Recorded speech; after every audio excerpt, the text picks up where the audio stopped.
ಈ ಕಥೆಗೆ ಸಂಬಂಧಿಸಿದ ವ್ಯಕ್ತಿ ಜಗತ್ತಿನ ಅತ್ಯಂತ ಶಕ್ತಿಶಾಲಿ ನಾಯಕರಲ್ಲಿ ಒಬ್ಬರು. मैं नरेंद्र दामोदर दास मोदी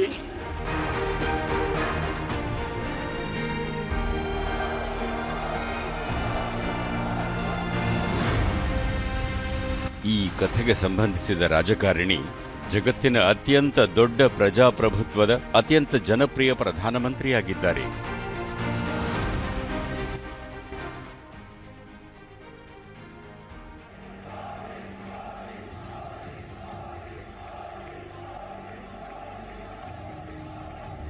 ಇಂದು ನಾವು ಮಾತನಾಡುತ್ತಿರುವ ವ್ಯಕ್ತಿತ್ವ 130 ಕೋಟಿ ದೇಶವಾಸಿಗಳ ಜೀವನವನ್ನು ಬೆಳಗಿಸುವ ಮತ್ತು ಮಾನವತೆಯ ಸೇವೆಯನ್ನು ಮಾಡುವ ಸಂಕಲ್ಪವನ್ನು ಮಾಡಿದ್ದಾರೆ. मैं नरेंद्र दामोदर दास मोदी ईश्वर की शपथ लेता हूं. ನರೇಂದ್ರ ಮೋದಿಯವರ ಜೀವನದ ಸಂಘರ್ಷಗಳು, ಕನಸುಗಳು ಮತ್ತು ಸಮರ್ಪಣೆಯ ಕಥೆಯಾಗಿದೆ. ಆ ಕಥೆಯು ಆ ವಿರಾಟ್ ವ್ಯಕ್ತಿತ್ವದ್ದಾಗಿದೆ. ಯಾರಿಗೆ ಸೇವೆಯೇ ಅಧಿಕಾರವಾಗಿದೆ, ಅವರಿಗೆ ಹಗಲು ರಾತ್ರಿ ಎರಡೂ ಒಂದೇ. ಅವರು ಬಿಸಿಲನ್ನೂ ನೋಡುವುದಿಲ್ಲ, ಮಳೆಯನ್ನೂ ನೋಡುವುದಿಲ್ಲ. ಅವರಿಗೆ ಯಾರೂ ಕಿರಿಯರಲ್ಲ, ಅವರಿಗೆ ಯಾರೂ ಹಿಂದೂ ಮುಸಲ್ಮಾನರಲ್ಲ. ಅವರು ಎಲ್ಲರನ್ನೂ ಒಂದಾಗಿಸಿಕೊಂಡು ಎಲ್ಲರ ಪ್ರಯತ್ನದಿಂದ ಎಲ್ಲರ ಏಳ್ಗೆಯ ಘೋಷಣೆ ಮಾಡಿದ್ದಾರೆ.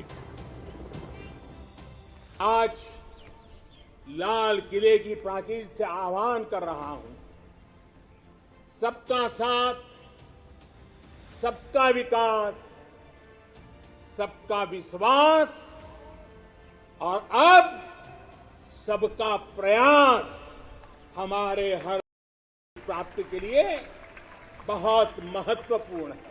ನರೇಂದ್ರ ಮೋದಿಯವರ ಯಾತ್ರೆ ಗುಜರಾತ್ನ ವಡ್ನಗರದ ಗಲ್ಲಿಗಳಿಂದ ಪ್ರಾರಂಭವಾಗುತ್ತದೆ. रेलवे से रॉयल पैलेस जिंदगी का रास्ता बड़ा कठिन होता है. 17 ಸೆಪ್ಟೆಂಬರ್ 1950ರಂದು ಜನಿಸಿದ ನರೇಂದ್ರ ಮೋದಿ ದಾಮೋದರ್ ದಾಸ್ ಮೋದಿ ಹಾಗೂ ಹೀರಾಬಾಯಿ ಅವರ ಮೂರನೇ ಮಗು. ಆರಂಭಿಕ ಜೀವನ ಅತ್ಯಂತ ಬಡತನದಲ್ಲಿ ಕಳೆಯಿತು. माता जी है, 90 साल से भी ज्यादा उम्र है. जब हम छोटे थे तो हमारा गुजारा करने के लिए वे अड़ोस पड़ोस के घरों में बर्तन साफ करना, पानी भरना,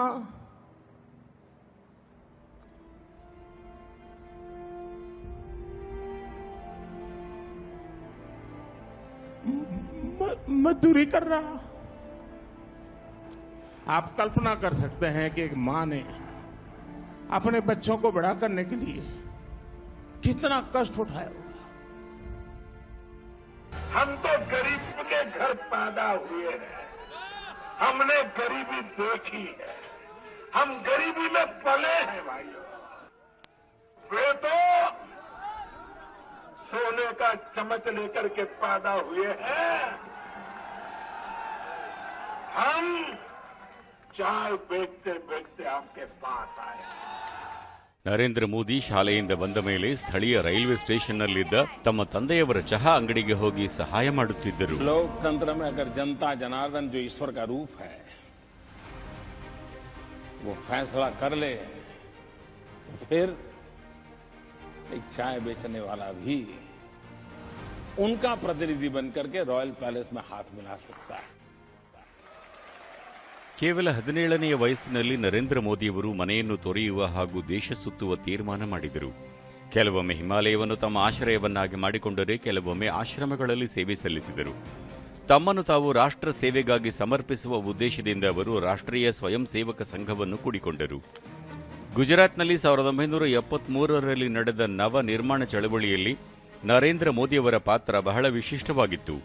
ಇದರಿಂದಾಗಿ ಆಗಿನ ಕಾಂಗ್ರೆಸ್ ಮುಖ್ಯಮಂತ್ರಿಯವರು ರಾಜೀನಾಮೆ ಕೊಡಬೇಕಾಗಿ ಬಂತು. ತುರ್ತು ಪರಿಸ್ಥಿತಿ ಸಂದರ್ಭದಲ್ಲಿ ನರೇಂದ್ರರಿಗೆ ದೇಶದ ಹಲವಾರು ಹಿರಿಯ ನಾಯಕರೊಂದಿಗೆ ಕೆಲಸ ಮಾಡುವ ಅವಕಾಶ ದೊರೆಯಿತು. 1975 25 जून वो ऐसी काली रात थी जो कोई भी लोकतंत्र प्रेमी भुला नहीं सकता है, कोई भारतवासी भुला नहीं सकता है. एक प्रकार से देश को जेल खाने में बदल दिया गया था, विरोधी स्वर को दबोच दिया गया था. जयप्रकाश नारायण सहित देश के गणमान्य नेताओं को जेलों में बंद कर दिया था। न्याय व्यवस्था भी आपातकाल के उन भयावह रूप की छाया से बच नहीं पाई थी। अखबारों को तो पूरी तरह बेकार कर दिया गया था।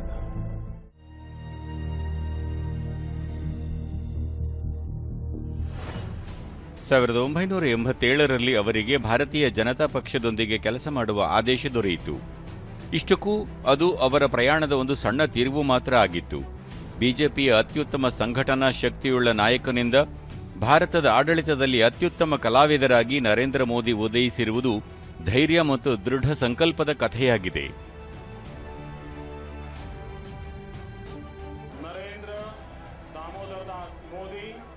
ಅಕ್ಟೋಬರ್ 2001ರಲ್ಲಿ ನರೇಂದ್ರ ಮೋದಿಯವರು ಗುಜರಾತ್ನ ಮುಖ್ಯಮಂತ್ರಿಯಾಗಿ ಪ್ರತಿಜ್ಞೆ ಸ್ವೀಕರಿಸಿದರು.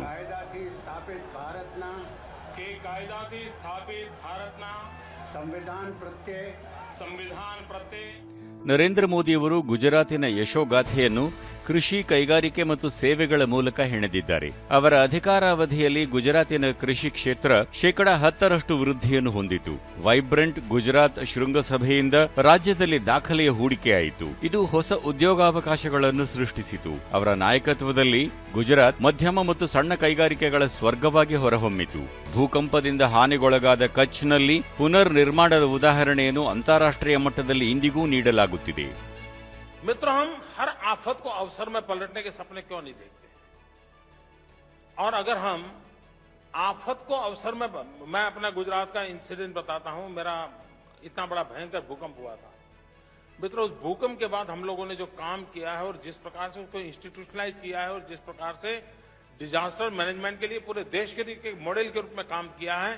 आपत्ति बड़ी भयंकर थी, लेकिन उस आपत्ति से उसको अवसर में पलट करके हमारे देश में आपत्तियां होगी, सबसे पहले तय करेगा हमें उसको अवसर में पलटना है.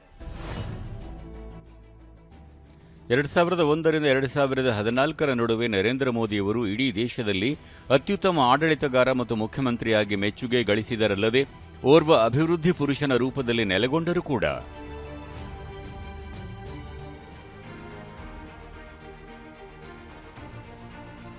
ಎರಡು 2014ರ ಸಾರ್ವತ್ರಿಕ ಚುನಾವಣೆಗೆ ಮುನ್ನ ದೇಶಕ್ಕೆ ಒಬ್ಬ ವಿಕಾಸ ಪುರುಷನ ಹುಡುಕಾಟವಿತ್ತು. ಭ್ರಷ್ಟಾಚಾರದ ವಿರುದ್ಧ ದಾಳಿ ಮಾಡಬಲ್ಲ ಓರ್ವ ಆಡಳಿತಗಾರನ ಹುಡುಕಾಟವಿತ್ತು. ದೇಶವನ್ನು ಪ್ರತ್ಯೇಕತೆ ಮತ್ತು ಭಯೋತ್ಪಾದನೆಯಿಂದ ಮುಕ್ತಗೊಳಿಸಬೇಕಾಗಿತ್ತು. ಬಿಜೆಪಿಯು ನರೇಂದ್ರ ಮೋದಿಯವರನ್ನು ಪ್ರಧಾನಮಂತ್ರಿ ಅಭ್ಯರ್ಥಿಯನ್ನಾಗಿ ಮಾಡಿತು. ಗುಜರಾತ್ ಅಭಿವೃದ್ಧಿಯ ಮಾದರಿ ಇಡೀ ದೇಶದ ಮುಂದೆ ಇತ್ತು. इस बार के चुनाव में एनडीए 300 से ज्यादा सीट पाएगी और स्पष्ट बहुमत के साथ भारतीय जनता पार्टी के नेतृत्व में एनडीए की सरकार होगी और श्री नरेंद्र मोदी देश के अगले प्रधानमंत्री होंगे.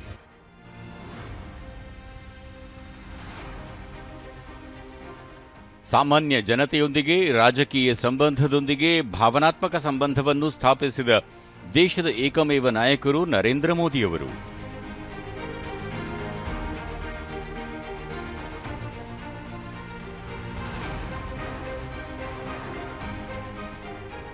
ये मेरा सौभाग्य है कि मैं हिंदुस्तान से 400 के अधिक जिलों में रात्रि मुकाम करने का मुझे सौभाग्य मिला है.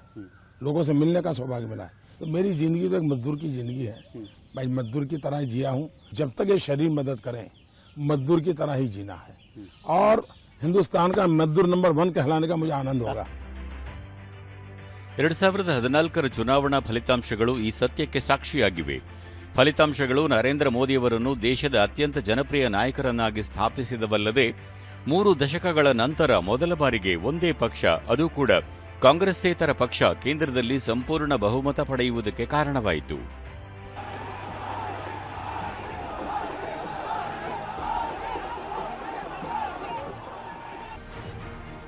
ಪ್ರಜಾಪ್ರಭುತ್ವದ ಸರ್ವಶ್ರೇಷ್ಠ ದೇವಸ್ಥಾನದಲ್ಲಿ ತಲೆಬಾಗಿಸುವ ಮೂಲಕ ಪ್ರಜಾಪ್ರಭುತ್ವದ ಮೌಲ್ಯಗಳು ತನಗೆ ಎಲ್ಲಕ್ಕಿಂತ ಮುಖ್ಯ ಎಂಬ ಸಂದೇಶವನ್ನು ಅವರು ನೀಡಿದರು.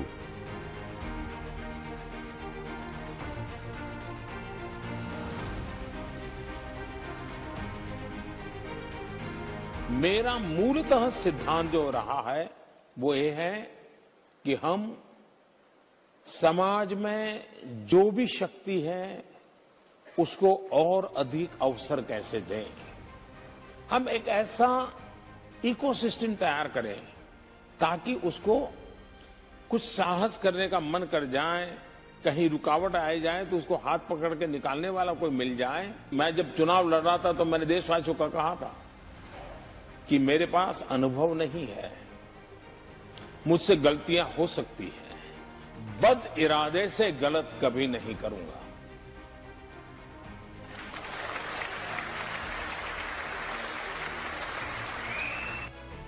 ಅವರು ಕಟ್ಟಳೆಗಳಿಂದ ಹೊರಬಂದು ಸಮಾಜದಲ್ಲಿ ಬದಲಾವಣೆಯನ್ನು ನೋಡಲು ಬಯಸಿದ್ದರು.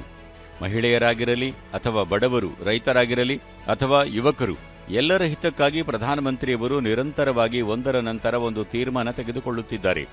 ಇದರಿಂದ ಭವಿಷ್ಯದ ಭಾರತದ ದೃಢವಾದ ಆಧಾರ ಸಿದ್ಧವಾಗುತ್ತಿದೆ.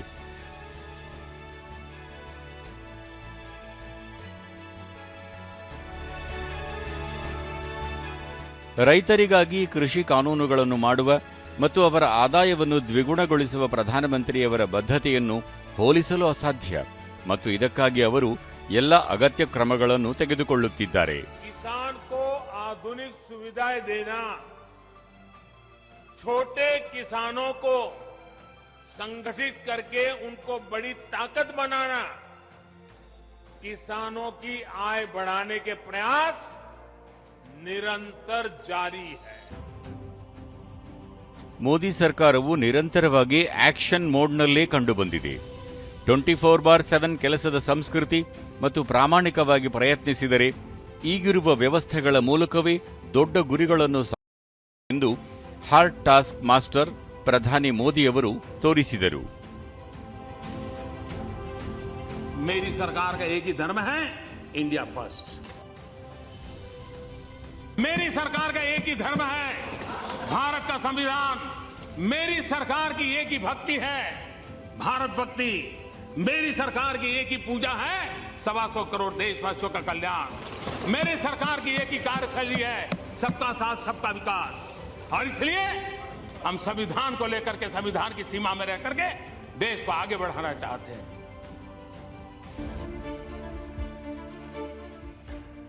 2020ರಲ್ಲಿ ಕೊರೋನಾ ಸಾಂಕ್ರಾಮಿಕದ ಭೀತಿ ಜಗತ್ತನ್ನು ಆವರಿಸಿದಾಗ ಭಾರತವು ಈ ಅಪಾಯಕಾರಿ ಕಾಯಿಲೆಯ ಹಿಡಿತಕ್ಕೆ ಒಳಗಾಯಿತು. ಆದರೆ ಈ ಸಂದರ್ಭದಲ್ಲಿ ಪ್ರಧಾನಿ ಮೋದಿಯವರು ಮುಂದೆ ಬಂದು ದೇಶವನ್ನು ಮುನ್ನಡೆಸಿದರು ಹಾಗೂ ವಿಶ್ವದ ದೊಡ್ಡ ದೊಡ್ಡ ಶಕ್ತಿಗಳು ಮಾಡಲಾಗದ್ದನ್ನು ಮಾಡಿ ತೋರಿಸಿದರು. ಸರಿಯಾದ ಸಮಯದಲ್ಲಿ ಲಾಕ್ಡೌನ್ ನಿರ್ಧರಿಸಿದ ನಂತರ ಎಲ್ಲ ಆರೋಗ್ಯ ಸೌಲಭ್ಯಗಳ ಮೂಲಕ ಪ್ರತಿಯೊಬ್ಬ ನಾಗರಿಕನನ್ನು ಕೋವಿಡ್ನಿಂದ ರಕ್ಷಿಸಲು ಪ್ರಧಾನಿ ಮಾಡಿದ ಸಂಕಲ್ಪವನ್ನು ಜಗತ್ತು ಶ್ಲಾಘಿಸಿತು. आज भारत दुनिया के उन देशों में से है जो अपने ज्यादा से ज्यादा नागरिकों का जीवन बचाने में सफल रहा है. जिस देश में विश्व की 18% आबादी रहती है, उस देश ने कोरोना पर प्रभावी नियंत्रण करके पूरी दुनिया को, मानवता को बड़ी त्रासदी से भी बचाया है. ಕೋವಿಡ್ ಯುದ್ಧದಲ್ಲಿ ಅತಿ ದೊಡ್ಡ ಆಯುಧವಾದದ್ದು ಕೋವಿಡ್ ಲಸಿಕೆ ಹಾಗೂ ಈ ಕೆಲಸದಲ್ಲೂ ದೇಶಕ್ಕೆ ಪ್ರಧಾನಿ ಮೋದಿಯವರ ದೂರದೃಷ್ಟಿಯ ಲಾಭ ದೊರೆಯಿತು. ಅಲ್ಲದೆ ಭಾರತವು ಬಹಳ ಕಡಿಮೆ ಸಮಯದಲ್ಲಿ 2 ಲಸಿಕೆಗಳನ್ನು ತಯಾರಿಸುವ ಮೂಲಕ ತನ್ನ ಸಾಮರ್ಥ್ಯವನ್ನು ವಿಶ್ವ ವೇದಿಕೆಯಲ್ಲಿ ಮತ್ತೊಮ್ಮೆ ಸಾಬೀತುಪಡಿಸಿತು. ಇಂದು ಭಾರತ ಅತಿ ಕಡಿಮೆ ಸಮಯದಲ್ಲಿ 75 ಕೋಟಿ ಲಸಿಕೆ ಡೋಸ್ ನೀಡುವ ಮೂಲಕ ವಿಶ್ವ ದಾಖಲೆಯನ್ನು ನಿರ್ಮಿಸಿದೆ.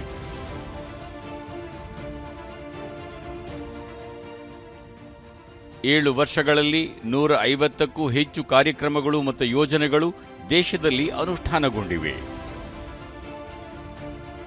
हमारे लिए रिफॉर्म का मतलब है रिफॉर्म नीति आधारित हो, टुकड़ों में नहीं हो, होलिस्टिक हो और एक रिफॉर्म दूसरे रिफॉर्म का आधार बने, नए रिफॉर्म का मार्ग बनाए. और ऐसा भी नहीं है कि एक बार रिफॉर्म करके रुक गए. ये निरंतर सतत चलने वाली प्रक्रिया है.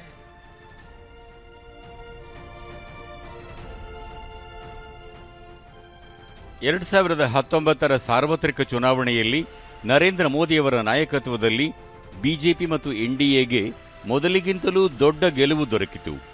ಇದಕ್ಕೆ ದೊಡ್ಡ ಕಾರಣವೆಂದರೆ ಸಬ್ಕಾ ಸಾಥ್, ಸಬ್ಕಾ ವಿಕಾಸ್ ಮತ್ತು ಸಬ್ಕಾ ವಿಶ್ವಾಸ್ ಮಂತ್ರ. मत बैंक की राजनीति से ऊपर उठकर देश के लिए फैसला करने का जिगर चाहिए था और वो जिगर हमारे प्रधानमंत्री नरेंद्र मोदी. 370ನೇ ವಿಧಿಯನ್ನು ತೆಗೆದುಹಾಕುವ ಕುರಿತು ಸಂಸತ್ತಿನಲ್ಲಿ ದೊರೆತ ಅನುಮೋದನೆಗೆ ಮುನ್ನ ಇಂತಹ ವಿಷಯವನ್ನು ದೇಶದ ನಾಯಕತ್ವವು ನಿರ್ಧರಿಸುತ್ತದೆ ಎಂದು ಯಾರಿಗೂ ನಂಬಿಕೆ ಇರಲಿಲ್ಲ. आर्टिकल 370 और 35A ने जम्मू कश्मीर को अलगाववाद, आतंकवाद, परिवारवाद और व्यवस्थाओं में बड़े पैमाने पर फैले भ्रष्टाचार के अलावा कुछ नहीं दिया. ಆದರೆ ತನ್ನ 2ನೇ ಅವಧಿಯ ಈ ಅತಿದೊಡ್ಡ ನಿರ್ಧಾರವನ್ನು ನೋಡಿ ಮೋದಿ ಸರ್ಕಾರವು ನಿಭಾಯಿಸಿದ ರೀತಿ ಎಲ್ಲಾ ಸಂಶಯಗಳನ್ನು ದೂರ ಮಾಡಿತು. ಇದರ ನಂತರ ಎಲ್ಲರೂ ಹೇಳುತ್ತಿರುವುದು ಒಂದೇ ಮಾತು, ಮೋದಿ ಇದ್ದರೆ ಎಲ್ಲವೂ ಸಾಧ್ಯ ಎಂದು.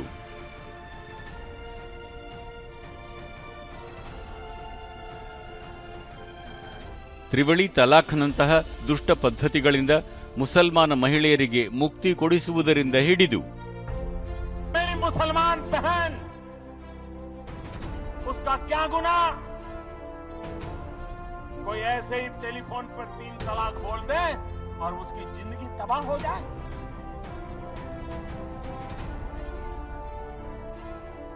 क्या मुसलमान बेटियों के हकों की रक्षा होनी चाहिए कि नहीं होनी चाहिए? क्या मुसलमान माता और बहनों को रक्षा मिलनी चाहिए कि नहीं मिलनी चाहिए? क्या मुसलमान बहनों को समानता का अधिकार मिलना चाहिए कि नहीं मिलना चाहिए? ಜಮ್ಮು ಕಾಶ್ಮೀರಕ್ಕೆ ಸಂಬಂಧಿಸಿದ ವಿಧಿ 35A ಕುರಿತ ನಿರ್ಣಯಗಳಿಂದ ಮೋದಿ ಸರ್ಕಾರದ 2ನೇ ಅವಧಿಯ ಕಾರ್ಯಗಳು ಪ್ರಾರಂಭವಾದವು. राम काज किनु बिनु मोहि कहां बिसरा. ಅಂತೆಯೇ ರಾಮಜನ್ಮಭೂಮಿ ವಿವಾದವನ್ನು ಶಾಂತಿಯುತವಾಗಿ ಪರಿಹರಿಸಿದ್ದು ಕೇವಲ ಒಂದು ವಿವಾದವನ್ನು ಬಗೆಹರಿಸಿದ್ದಲ್ಲ, ಇದು ಭಾರತದ ಉತ್ತಮ ಭವಿಷ್ಯಕ್ಕೆ ಒಂದು ಪ್ರಮುಖ ಅಂಶವೂ ಆಗಿದೆ.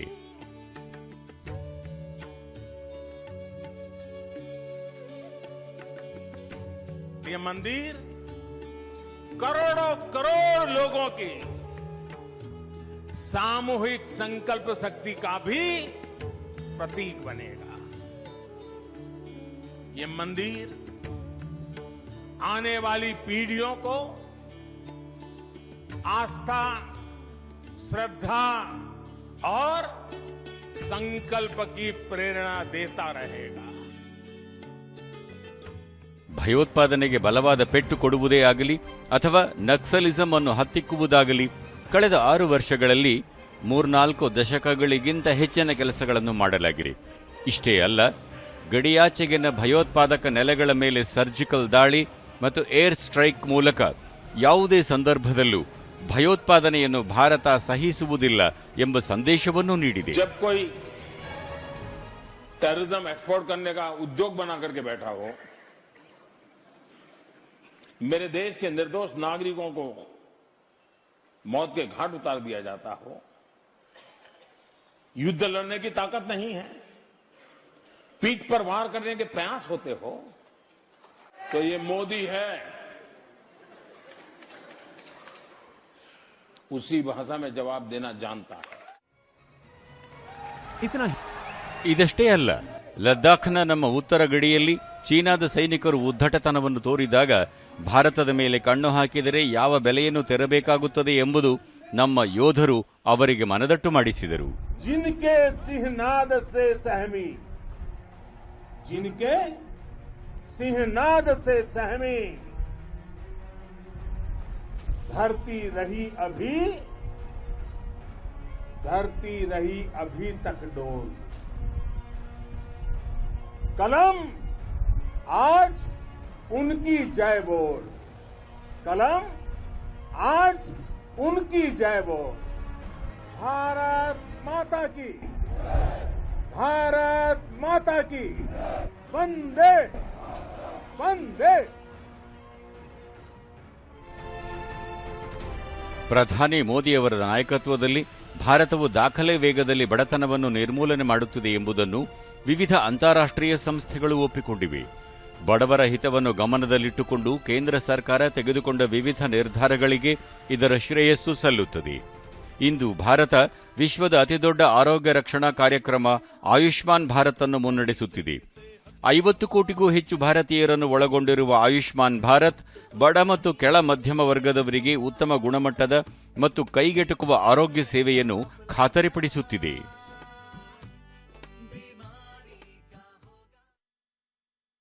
ठीक हुआ, काम अच्छा हुआ, अच्छा हो, संतोष है, संतोष। तुम खुश हो, एकदम पढ़ाई करोगे, खेलोगे, बहुत खेलोगे, हैं?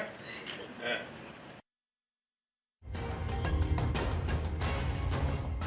ಕೊರೋನಾ ಸಮಯದಲ್ಲಿ ಪ್ರಧಾನಮಂತ್ರಿ ಗರೀಬ್ ಕಲ್ಯಾಣ್ ಯೋಜನೆಯ ಮೂಲಕ 80 ಕೋಟಿಗಿಂತ ಹೆಚ್ಚು ಜನರಿಗೆ ಉಚಿತ ಪಡಿತರವನ್ನು ತಲುಪಿಸುವುದಾಗಲಿ ಅಥವಾ ಬಡ ಕುಟುಂಬಗಳು, ರೈತರು, ಕಾರ್ಮಿಕರು ಮತ್ತು ಮಹಿಳೆಯರಿಗೆ ವಿವಿಧ ರೀತಿಯಲ್ಲಿ ಆರ್ಥಿಕ ಸಹಾಯ ಅಥವಾ ಉದ್ಯೋಗವನ್ನು ದೊರಕಿಸುವ ನಿರ್ಧಾರಗಳು ಸಮಾಜ ಮತ್ತು ವ್ಯವಸ್ಥೆಯ ಅಂಚಿನಲ್ಲಿ ನಿಂತಿರುವ ಜನರ ನೋವನ್ನು ಕೊನೆಗೊಳಿಸುವ ನಿರ್ಧಾರಗಳಾಗಿವೆ. आखिरकार सरकार किसके लिए? मैं स्पष्ट मानता हूं कि सरकार वो हो जो गरीबों के लिए सोचे, सरकार वो हो जो गरीबों को सुने, सरकार वो हो जो गरीबों के लिए जिए. ಮ್ಯಾಕ್ಸಿಮಮ್ ಗವರ್ನೆನ್ಸ್ ಮಿನಿಮಮ್ ಗವರ್ನಮೆಂಟ್ ತತ್ವದಲ್ಲಿ ನಂಬಿಕೆ ಇಟ್ಟಿರುವ ನರೇಂದ್ರ ಮೋದಿಯವರು ಜನರ ಪಾಲ್ಗೊಳ್ಳುವಿಕೆಯನ್ನು ತಮ್ಮ ನೀತಿಗಳು ಹಾಗೂ ಕಾರ್ಯತಂತ್ರಗಳ ಆಧಾರವಾಗಿಸಿದರು. ಮೊದಲ ಬಾರಿಗೆ ಸ್ವತಃ ಭಾರತದ ಪ್ರಧಾನಮಂತ್ರಿಯವರು 15 ಆಗಸ್ಟ್ 2014ರಂದು ಸ್ವಾತಂತ್ರ್ಯ ದಿನಾಚರಣೆಯ ತಮ್ಮ ಭಾಷಣದಲ್ಲಿ ಕೆಂಪು ಕೋಟೆಯ ಐತಿಹಾಸಿಕ ಪ್ರಾಕಾರದಿಂದ ಸ್ವಚ್ಛತೆಯ ಬಗ್ಗೆ ಮಾತನಾಡಿದರು.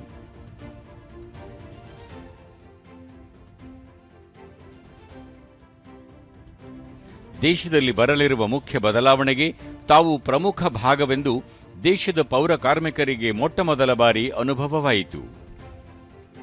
ಸರ್ಕಾರವೆಂದರೆ ಬಡವರಿಗಾಗಿ ಬದುಕಬೇಕು ಎಂಬುದನ್ನು ನಿಜ ಅರ್ಥದಲ್ಲಿ ಪ್ರಧಾನಿ ಮೋದಿಯವರು ತೋರಿಸಿಕೊಟ್ಟಿದ್ದಾರೆ. आत्मनिर्भर भारत ये सपना संकल्प में परिवर्तित देख रहे हैं. आत्मनिर्भर भारत ये एक प्रकार से शब्द नहीं, ये आज 130 करोड़ देशवासियों के लिए मंत्र बन गया है.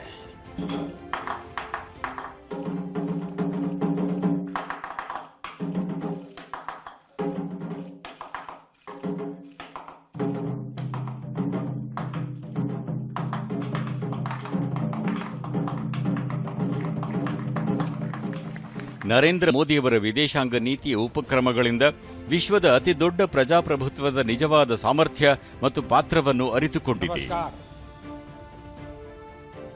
आंख झुकाकर भी मत जियो, आंख दिखाकर भी जीने के सपने मत देखो.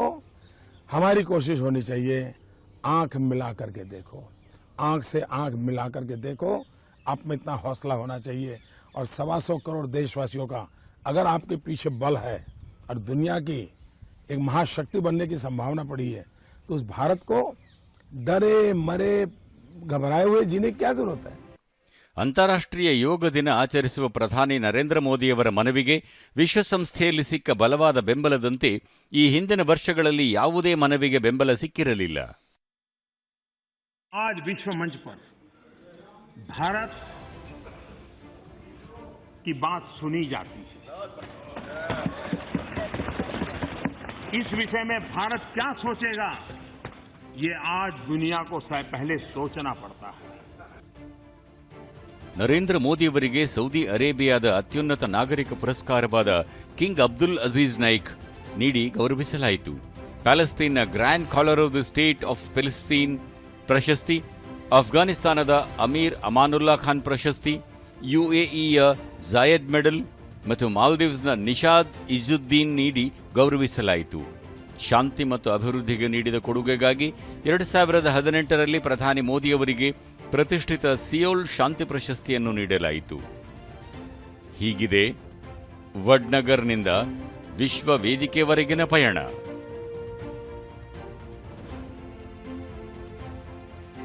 ಜನರ ನಡುವೆ ಬದುಕುವುದು, ಅವರೊಂದಿಗೆ ಸಂತೋಷವನ್ನು ಹಂಚಿಕೊಳ್ಳುವುದು ಮತ್ತು ಅವರ ದುಃಖವನ್ನು ದೂರ ಮಾಡುವುದು ನರೇಂದ್ರ ಮೋದಿಯವರ ಧ್ಯೇಯವಾಗಿದೆ. ನರೇಂದ್ರ ಮೋದಿ ನಿಜವಾಗಿ ಜನರ ನಾಯಕ. चावल भी खाते हैं?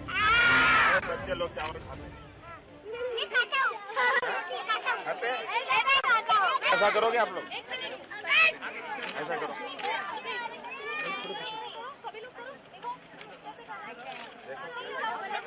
दो हाथ से नहीं, एक ही हाथ से करो.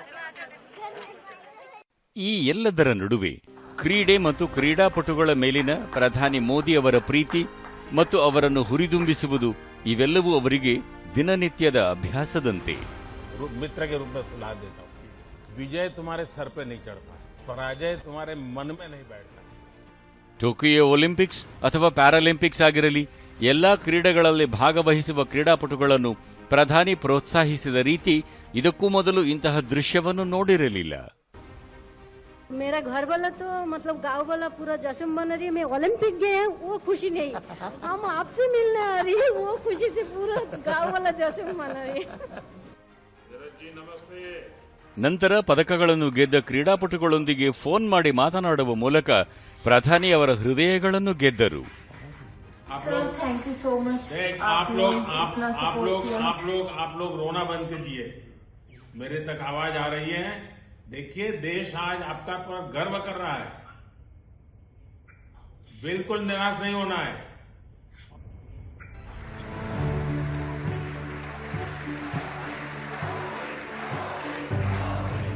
वो जो मुश्किलों का अंबार है, वो जो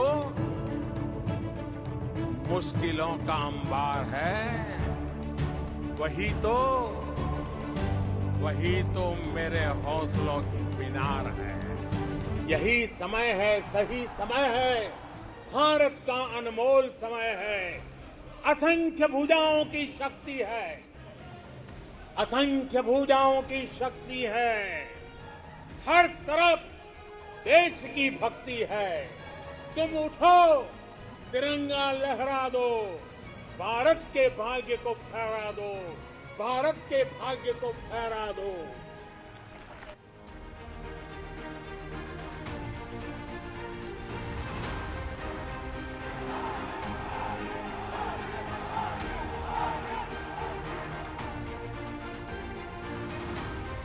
मैं नरेंद्र दामोदर दास मोदी